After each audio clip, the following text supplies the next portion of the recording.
It's episode 544 of the Locked On Texas Rangers podcast. On today's episode, I'm breaking down what the Josh Jung injury means for the Rangers this season now that we know the full extent of it.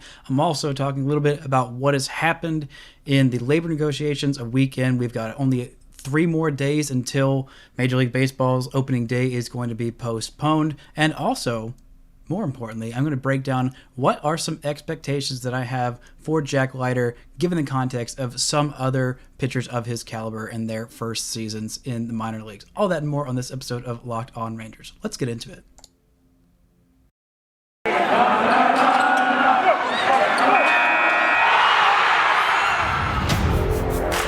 You are Locked On Rangers, your daily Texas Rangers podcast. Part of the Locked On Podcast Network, your team every day.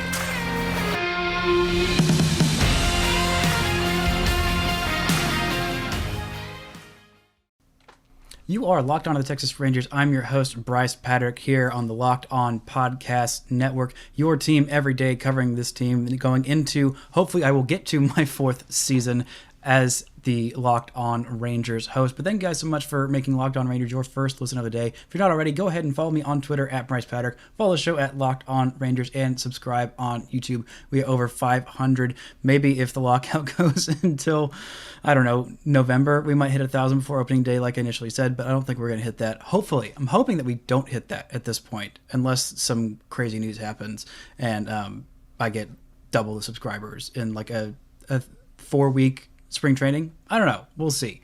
But there's a lot of news to get to today. Of course, as I was recording the last episode on Wednesday, the news breaks.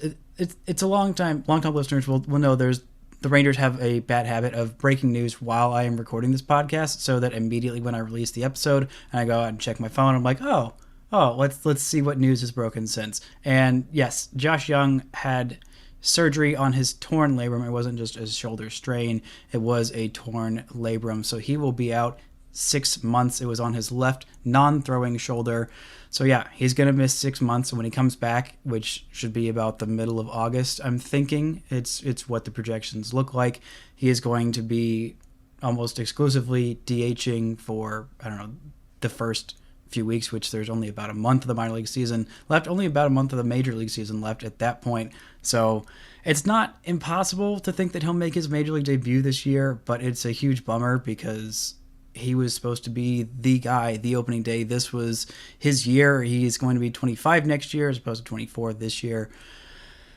And it's just a huge bummer. Last season, I mean, spring training injuries got him now 2 years in a row. I mean, he had the 2020 no actual minor league baseball, and he missed the first 2 months basically of the season with a broken foot last year that he suffered in spring training, and he is just right there on the cusp. But if you want to look at the bright side of this, that does mean Isiah Kiner-Falefa is almost assuredly going to be the Rangers opening day third baseman, unless opening day starts in like September, which even then I think he'd still get it, because Josh Jung would need some time once he came back to be ready to play the field, so he doesn't re-injure his shoulder while leaping and trying to play defense. But there's a quote, Evan Grant talked to Chris Young, Rangers GM, about the situation, and Chris Young told him, quote, "It's a setback in terms of the season, but not more.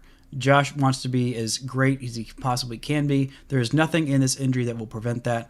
We're confident that when he's right and healthy, he will be great." Now that is encouraging. That is very encouraging, because shoulder injuries are some of the scariest ones in baseball, especially for pitchers.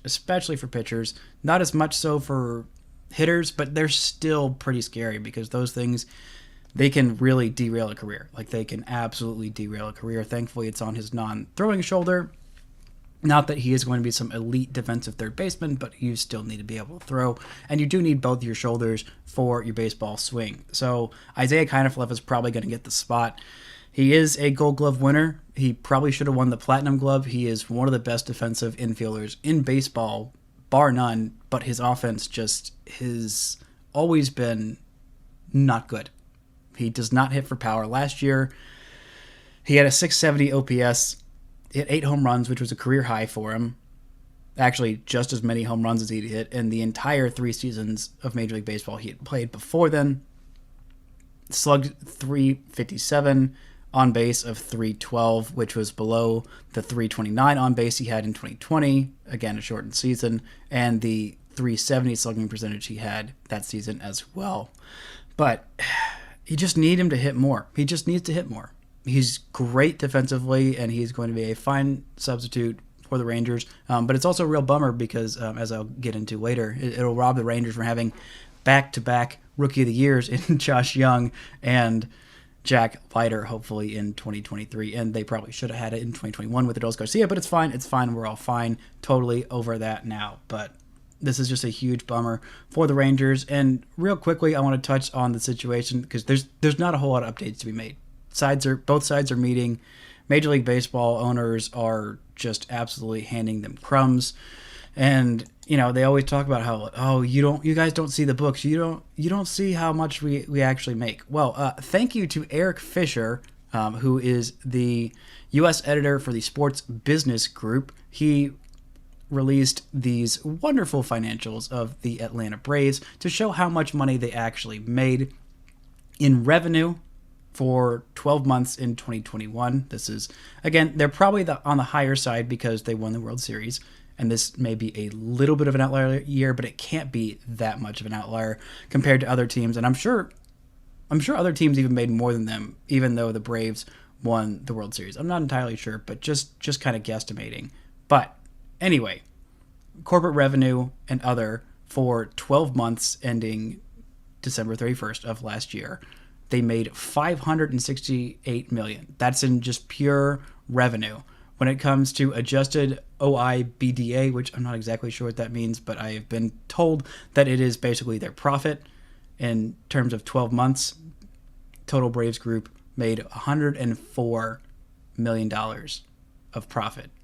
It's absolutely insane. In just a 3-month span, the offseason, they made $18 million, which is absolutely bonkers. Also, they make $6 million revenue per game.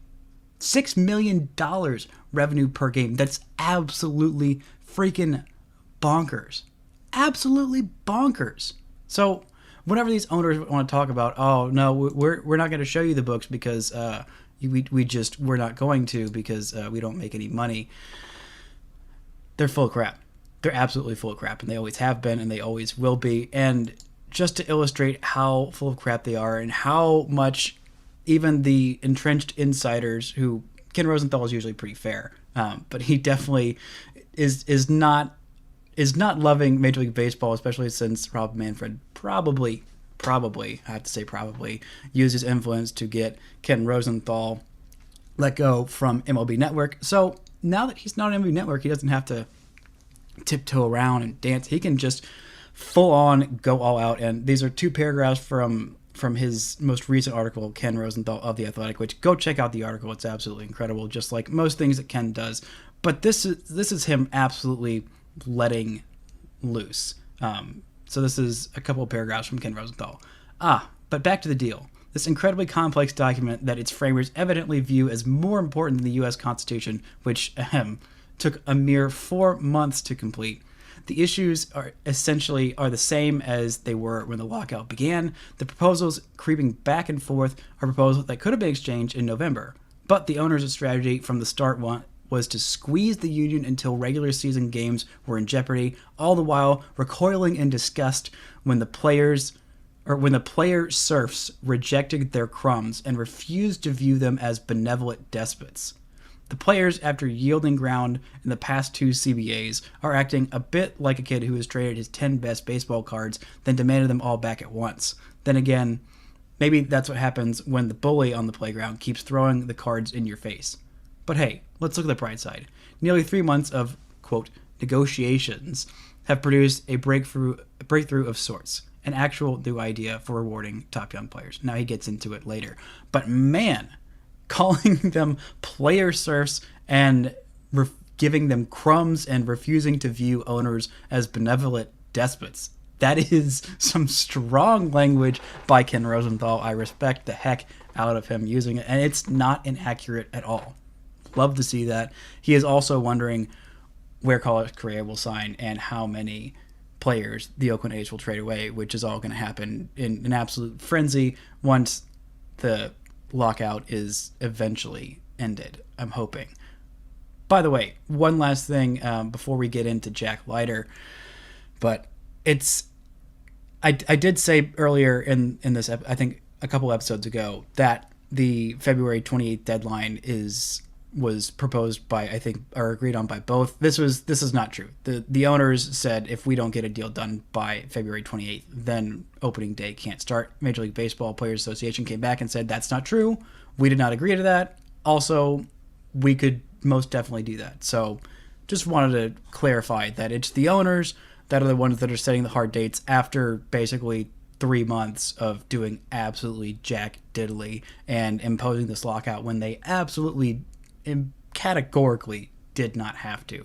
So let's take a look at Jack Leiter and what to expect from him. But first, I'm getting a little hungry, so I think it's time to eat a Built Bar. That's right, this episode is brought to you by Built Bar. This is the time of the year, the end of February, where I've given up on pretty much all my New Year's resolutions, like my resolution to fix Major League Baseball's impasse with the Players Association and, all kinds of stuff like that. But the one thing that I am sticking to is eating better, and that is very much helped by Built Bar. They've got all kinds of great, delicious flavors. They taste good, so you don't feel like it's a chore to eat them, and they're absolutely delicious, and they're super, super good for you. They've got Built Bar Puffs, the first ever protein-infused marshmallow. That's right, they got protein-infused marshmallows. The future, welcome to the future. It's better than we ever could have expected. They're fluffy, they're marshmallowy, they're not just a protein bar, they're an absolute treat, and yes, they are covered in 100% real chocolate. They are delicious. They've got a bazillion different flavors, literally a bazillion. That is the actual number,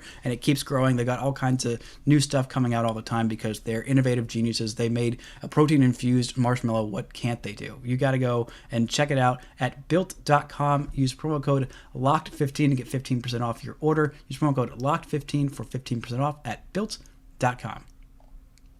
Now, this episode is also brought to you by Rock Auto.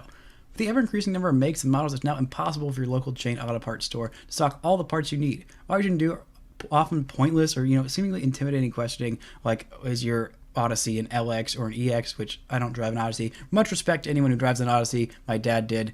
Shout out to all the minivan drivers out there. And you have to wait for the person behind the counter to order the parts on their computer, choosing only the brand their warehouse happens to carry. You have computers with access to rockauto.com at home and in your pocket. That's right, your cell phone has access to rockauto.com. You can go and save time and money when using Rock Auto. Or you spend up to 30, 50, even 100% more for the same parts from a chain store or a car dealership. Rock Auto is a family business serving do-it-yourselfers for over 20 years. Their prices are reliably low for every single customer, so go explore their easy-to-use website today. Find the solution to your auto part needs. Go to rockauto.com right now, see all the parts available for your car or truck, and write Locked On in their How'd You Hear About Us box so they know we sent you. Amazing selections, reliably low prices, all the parts your car will ever need at rockauto.com. Now, I spent way too much time making the spreadsheet look as pretty as possible when it's literally just me that's looking at it. But you know what? Screw it. I'm gonna put it up here, I think, wherever I do in post, so you can see how much time I spent on this little, not even spread. It's literally just a table in a Google Doc, and it has no color or whatever. But I made the formatting as pretty as I could. So you know what? Appreciate it or don't. I'm appreciating myself here with this. So this is a list of players that I found that were semi-comparable to Jack Leiter, where he was pre-draft, and the kind of things that we should expect from them. I got a list of 10 players, and most of them were really high draft picks. Some of them were lower draft picks, but both of those guys are from Vandy, so I am counting them. They are also both multi-time all-stars and really good baseball pitchers, so I am counting them, so deal with it. That is what's happening. Anyway, this is a list of these guys. So I have a bunch of different categories. I have, obviously, where they pitched, what pick they were in the draft, how many pitches or how many innings they threw in college. The year 2 level, that's the only thing that's kind of, confusing. That's the year that they started after their draft. So I'm counting that as year 2. Now, all of these guys, except for Walker Buehler and David Price, those are the only guys who did not pitch in their draft year. professionally, that is. They did pitch at Vanderbilt, both of them actually pitched at Vanderbilt, but did not pitch professionally in short season or low A or rookie ball or anything like that I could find on Baseball Reference, which I'm pretty dang sure is accurate about all those things. So those are the comparisons, which is interesting because, a few of them, actually, I think both of them threw more innings than our sweet, sweet beloved Jack Leiter in college. Let me double check that. 110 innings is what Jack Leiter threw versus David Price, who pitched 133 innings in his final college season. And Walker Buehler, Walker Buehler did pitch fewer innings than him, but I believe he had an injury because, again, Walker Buehler is the one who also his year 2 level, that is actually his third year, because he only pitched in 5 innings in his second year as a player of professional standing. That is the totally normal way to put that and exactly how I wanted to say it the first time. But I'm going to go through these guys and see which one is most comparable to Jack Leiter. And first, I'm going to tell you guys about Bet Online, because I'm going to be making some bets this season on Rangers baseball. Hopefully, if it happens, they're not up there right now, but I would love to put some money on Jack Leiter being Rookie of the Year in 2024, especially if those odds are good now. Actually, they're probably not good, but because he's just so dang good. And he hasn't pitched yet, but the second he starts pitching, they're probably going to, make it really easy. But, whatever. Go to Bet Online. It's the best place to bet on all of your sporting bets, from the latest odds, total, player performance, props, where to find the next fired coach, where he's going to land. BetOnline.net is the number one spot for all your sports betting needs. It's the best spot for all your sports scores, podcasts, and news this season. It's not just basketball. BetOnline.net is your source for hockey, boxing, and UFC odds as well. Head to the website today or use your mobile device to learn more about the trends in action. Bet Online, where the game starts. Now, let's start. We have guys all the way from the 2007 draft to the 2018 draft, so basically 11 years worth of data experience. That was, 15 years ago we were coming up on that David Price was drafted. So it's been a while, and a lot of these guys have had pretty solid major careers, but not all of them. Not all of them have been solid major leaguers. One of them even has not been a major leaguer at all, and it's delightful that person was drafted by the Astros. Absolutely love that. But David Price was the clear number 1 overall pick at Vandy. He did not pitch in his draft year because he did throw 133 innings, which is just a ginormous workload for a college pitcher. He did not get hurt and went very, very deep into games, was very efficient and absolutely dominant. I'm pretty sure that he led Vanderbilt to a national championship that year. Not entirely sure about that, but his first full year as a minor league baseball player, he made it to the major leagues. That is not normal. A few of these guys did that as well, but he also pitched out of the bullpen for the Rays in the World Series, was very, very crucial in 2008. So he started the season at high A, also pitched in Double A, Triple A, and the big leagues, and did fairly well, had a 2.30 ERA. And as for his status, that's just kind of who they are, their awards and things like that. So he has been an all-star 5 different times. He has won a Cy Young. He has had a very, very solid career, 2-time ERA title holder, and did very, very well in 2008 in a couple of different leagues. Now, he spent most of his time in the minor leagues that year. He had, 9 games at Double A. He had 4 games at Triple A and 6 games at High A. He was dominant at High A and Double A, not as much so at Triple A. So I don't think that he's quite the same. Jack Leiter is quite the same pedigree as David Price. I also am pretty sure he's not going to be rushed to the big leagues this year to pitch out of the bullpen in the World Series, unless a whole lot of things go really, really right for the Rangers in the next few months. I really don't see that coming, having that kind of David Price tenure.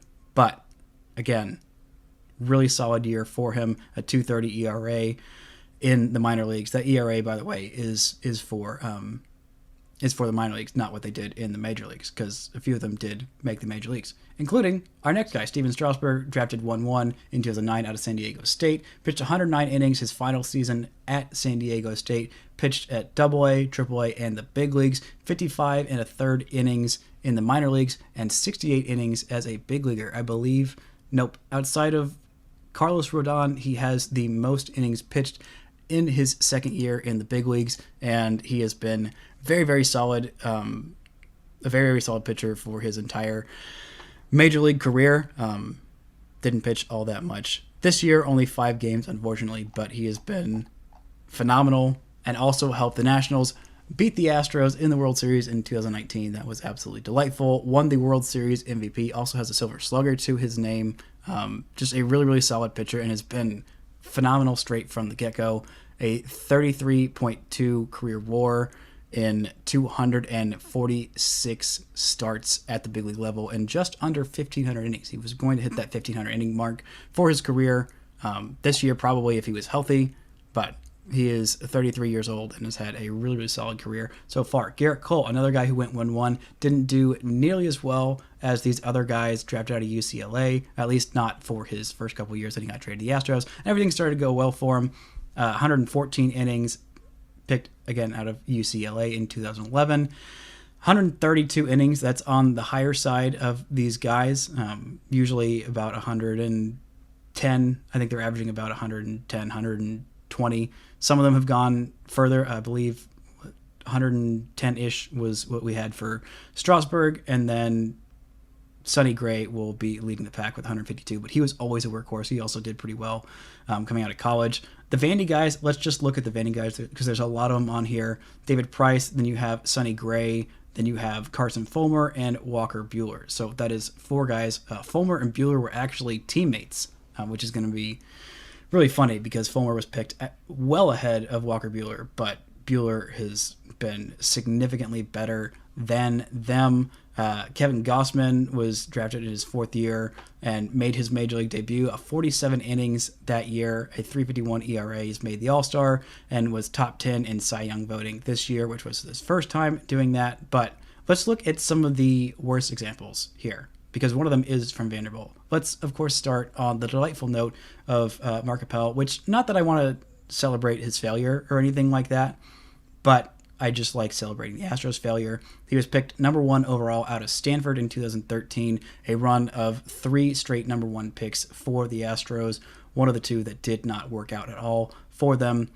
He pitched 106 and a third innings at Stanford in his final year in college, and in his first full season, I should say, as a minor leaguer, he threw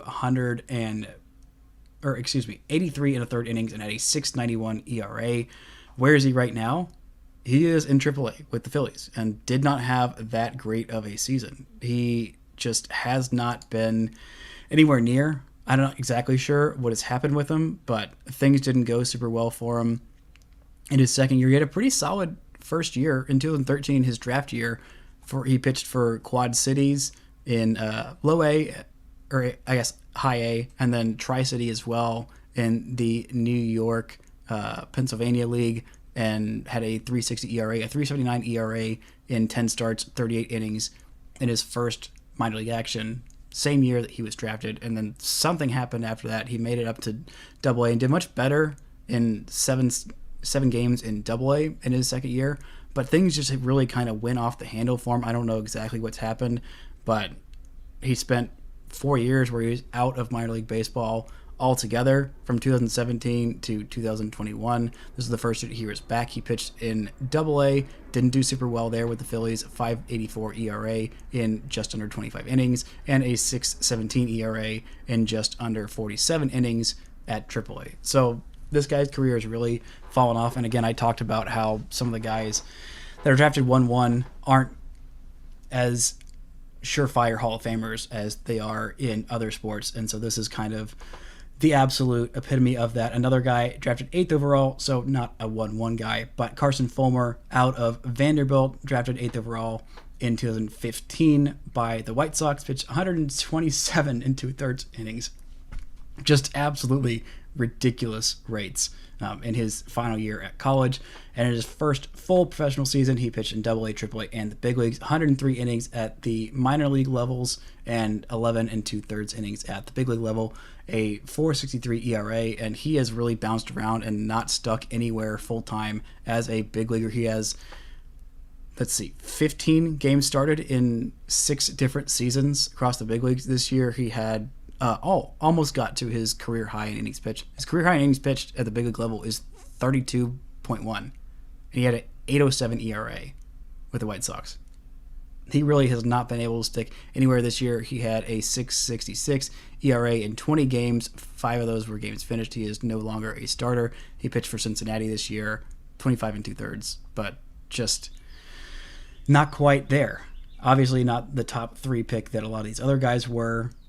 Not even the 1-1 that actually I believe 5 of these 10 guys were. But it doesn't work out with everybody, but the stats that he was putting up were much better than some of these other guys, except for outside of basically Steven Strausberg and David Price.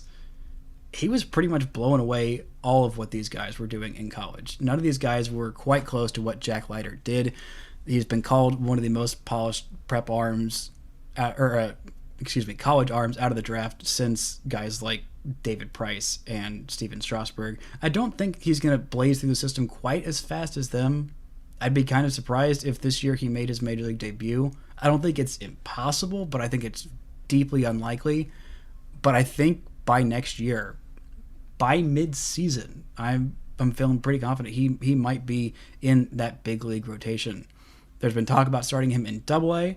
I think that's pretty aggressive for his first ever assignment out of not pitching for his first year. I mean, even David Price started the year in high A. He didn't stay there very long, but he did start there, and I think that's a good place to start. If he's absolutely dominating 3 to 5 starts in, you can just go ahead and bump him up to AA. But as for the things that I'm looking for from him, I'd like to see at least 100 innings. I feel pretty solid in asking for that. Most of these guys have done that. Most of these guys were in the 110 to 130-ish range in their innings. I think 130 might be a bit of a big ask because he hasn't pitched all that much, because he only had basically this season. He had, 15 2/3 innings in 2020 before the season got shut down. So I think that matching 110 innings that he pitched this year, I think that'd be a good start. If he can go a little more, that'd be great. I'd like to see him finish the season in AAA. I think that'd be a big boost. I think he can do the thing that a lot of these different guys did. Garrett Cole, he went from high A to AA to AAA in his first full season. Mark Appel did high A to AA. Walker Buehler in his third full season and only 88 2/3 innings, did go high A to AA to AAA to Major League Baseball. And Kevin Gossman, who also had about 20 innings in his draft year as a professional, went from AA, AAA to the big leagues. So it's entirely possible he goes AA, AAA to the big leagues this year, but I don't think that's necessarily likely, and I don't think the Rangers are going to push him. If he starts in AA, I'm going to be a little bit surprised. Not totally shocked, but just a little bit surprised. But if AA hitters are as bad as they were this year, then I don't think that would be too bad of a place to start him. I'm hoping that they're better so that we can get a better, picture for guys who are in AA who aren't just absolutely dominating. Not that what Coldwin did this year or any of the other guys who pitched well in AA weren't that good. But again, I think it'd be nice to have kind of an average AA hitting class this year. But even if it is an average AA hitting class, don't be utterly shocked to see Jack Leiter do that. So the things that I want from Jack Leiter, I want him to pitch at least 110 innings. I would like him to use that changeup more, figure out what the heck the cutter is, just feel comfortable with that changeup, which is kind of a hard thing to see numbers wise, but I want to see him finish the season in AAA. I think he can do that. If he finishes the season dominating in AA, then that's fine. That's fine, and I'll know that he probably could have made the leap to AAA. But mainly, just stay healthy figure out those number 4 and 5 pitches, the cutter and the changeup. Don't lose your feel for any of the other big 3 pitches. And most of all, just stay healthy and look really cool while making opposing hitters look absolutely stupid. Those are the 2 things that I'm looking for the most this season. I'm just really excited to have a prospect of his caliber in this system. There's going to be so much fun to watch. And regardless of what happens with Major League Baseball, whether the season is delayed or not, you're going to get minor league baseball. So buckle up, because it's going to be a very fun minor league season for the Texas Rangers. It's going to be less fun now that there's no Josh Jung until August, but there are still plenty of other really good players in this system. Now, that's going to do it for this edition of Locked On Rangers. I'll be back on Monday with another positional preview. Also, a new series that we're starting, the whole Major League Baseball MLB, Locked On MLB group, breaking down where certain position groups of the Rangers rank among AL West teams. It's going to be a whole lot of fun. And I'll see you guys on Monday. And until next time, don't forget to enjoy baseball.